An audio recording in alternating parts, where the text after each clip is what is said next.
Well, hello there. Welcome to today's practical planning tip by ParkBridge Wealth Management. My name is Jonathan Shenkman. I'm the President and Chief Investment Officer of the firm.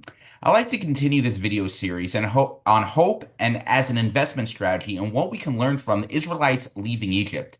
We established how many people understandably focus on God intervening and making the sea split, but ignore all the prep work that the Hebrews did prior to leaving Egypt. Similarly, as I often tell my clients, hope is not a strategy. It's imperative that all families take the proper steps to secure their own financial future before relying on divine intervention. These practical steps include: first, spend within your means. The foundation of any financial strategy, irrespective of level of wealth, is to spend within your means. This means spending less than you make, leaving funds over for a rainy day, and avoiding debt. The inability to abide by this rule will set you up for financial ruin, and no miracle will be able to bail you out. The next is on having an emergency fund. Once you're spending within your means, your first goal is to set aside funds in case of an emergency. This extra pool of cash, which is typically 3 to 6 months worth of expenses, will help insulate your investments from an unexpected large financial expense. That cash on hand can be used to pay for those financial inconveniences that tend to arise instead of needing to liquidate other funds or chas v'shalom take out debt.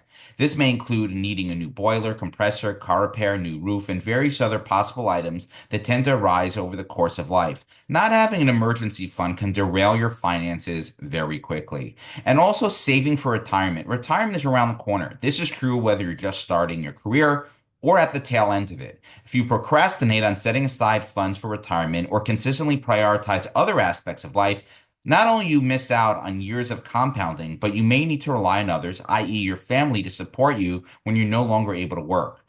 That's quite the burden to put on others and a very precarious situation in which to find yourself.